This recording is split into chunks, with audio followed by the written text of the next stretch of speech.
We were a little late today, and we apologize for that. There were technical difficulties, and then some non-so-technical difficulties.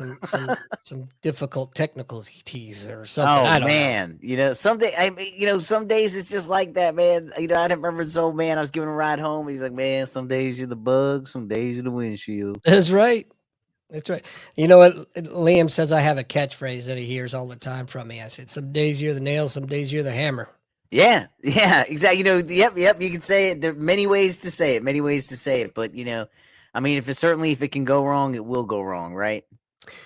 Listen, real quick, I just want to say how lucky we are because we get to do a podcast tonight. We all celebrate Christmas next week, and then we get to do another one next week. That's right. We don't have to. We don't have to skip a week because of the holiday this time. Is my point. Yeah, I'm excited. I am too. And I'll tell you what. Yeah, Christmas is next week. Did you get your shopping done? I can't wait to see all the presents that I got myself. Yeah, my wife and I were talking about that like a couple of years ago. Like, what do we do? Like, we just buy what we want. Like, what are we gonna do? Connie and I are the same way. We'll have one or two gifts, something small, that we bought ourselves, and we'll wrap and put it under the tree so that we'll have something to open with the kids. Yeah. Oh, yeah. Or I told her. Right. Speaking of wrapping. Yeah. Let's get the wrap. Let's get to it. We got a guest today. We got to get this over with so we can get to the guest. Right. I don't remember which one it was. We'll find out. Here comes. It might be one of mine. Here comes.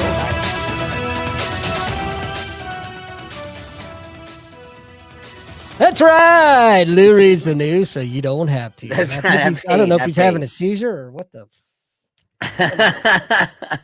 So it was a pretty. I'm going to take this rap, and you're like, geez, it seems like it was a lazy one, but I'll tell you what. I just anytime, I love me some Jim Rickards, man. So if I hear him during the week, he's going to appear in the rap. I'll tell you that right now. And for those of you who don't know, Rickards wrote a couple of books. My first introduction to him was Death of the Dollar, and it was one of the greatest books I ever read. And then I just got his latest one on the supply chain. Fascinating. Huge Trump supporter. Huge. But he'll tell you, the tariffs on China did hurt the ports. That did hurt the ports. So you always get an honest assessment from him, which is why I like him a lot. And he is in Trump's corner. He's a huge supporter. So on the War Room on 17 December, they were talking to Rickards again, and he had a great take on Trudeau, his number 2 resignation, right? That girl, used to work for Soros and them. She walked away saying Trudeau's spending all that money, not saving to go to war with the U.S. on the tariff war. She thinks Canada can do it. She thinks Canada can hurt the U.S., harm Trump, and bring Democrats back, which is why she's so angry at Trudeau. He said that's what people are missing. She's angry at Trudeau. She's not going away.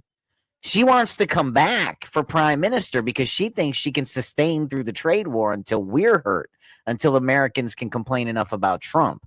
But he had a really great look at that. But he also went through how they lose, right? They can't stand against the U.S. There's too much going in and things like that. But he said, but she thinks she can do it. And, if she does do that, he said, it's not going to be, it's not like getting a black eye. But he said it'll be a little more than a pinch. Well, regardless, I mean, there's only 4 years of Trump. Right. Exactly. So you're kind of shooting yourself in the foot. Right.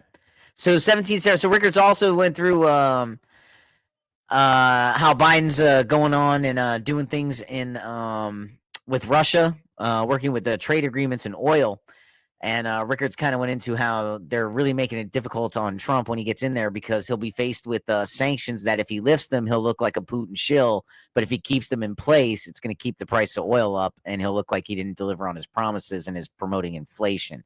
He said, so watch for that to happen and see what he does with the and Rickards is not in the room, right? He's not in the room. They keep saying he should get in the room, but he feels like he could do more outside, right? Than on the inside, kind of like Milt Friedman. And now that I think about it, Milt Friedman even said that too. I could do better on the outside than I can on the inside. And I would put Jim Rickards up in that category with Milt Friedman, and they're both very brilliant economist, right? So let's go to the next on the wrap, and it's day 2. And I'll tell you what, I went right back to the well again because I couldn't believe they were at it again. It was Bannon and Rickards again, day 2, right on the 18th. And Rickards was talking this time about how all the world governments are collapsing and no one's telling us. No one's saying anything. He said Romania had a free and fair election. They elected a guy who was pro-Putin. The Supreme Court came in and said, yeah, that ain't happening. Do it over. Wow. So the people are pissed. Wow. So Romania has no leader now. They have to go back to the drawing board and figure out. The Supreme Court just threw that out. So they have no government. He said what happened in Syria is horrific. Not just that Assad is gone. You know, I mean, like these changes and things are what they are. But what he said is there's no government in Syria right now. There's none. He said the rebels did not take over. They just toppled Assad. They left. There's nobody in charge. No one knows where any of the military assets are.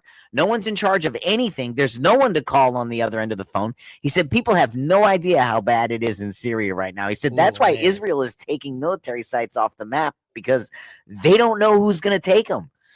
Like, it's not like there's a government trying to take them. There's like civilians like, oh, I'll take that, Abrams. You're just going to leave it there?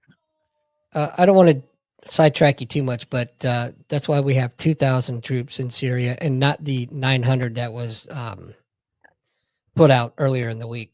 Yes, of course. They said there's nothing. There's no government there. It's gone, right? Also, what else do we have here? Rebels not. No one's. Israel's destroying stripes, and no one has the war right. Zelensky's losing in Ukraine. Right now, and not only is he losing in Ukraine, but he's also operating. They did a poll. The people don't want the war anymore. They're looking for a treaty, right? And you realize his term ran out in May. He's running under a military dictatorship right now in Ukraine. There's no freedom. He suspended elections, right? Remember, we're supposed to be spreading free and fair and democracy and all that. He's been a military dictator since May, and he's losing in Ukraine, and it's not good. And that Oreshnik missile, they were talking about that. Go take a look at that Oreshnik missile. That thing is insane. If it works. Yeah, well, they fired 2 of them. So interesting. Yeah. But anyway, a lot of governments are around the world. And then you look at like governments that are embracing the populism and they're starting to do well, right? Like Argentina is starting to do well. And then America's embrace of populism, sort of stabilizing America a little bit before Trump even gets in there, despite what, Biden and them are doing for that. Ben Shapiro today discussed the implications of printing the Biden cognitive decline cover-up. Like now people can say it, right? Did you see that in the Wall Street Journal? Yep. Right? So now that people can say it, now it's okay. So now people are saying it. And one of the reporters was on his radio show saying, he's sorry. He should have pressed harder. And, Shapiro had a great take, man. He said, no apologies. Sorry, you were calling us crazy, telling us we were lying, talking about cheap fakes, all these things, destroying careers over it. Mm-hmm. And now you're saying sorry? No, this is one of the greatest scandals ever. One of the greatest scandals ever. For sure. Right?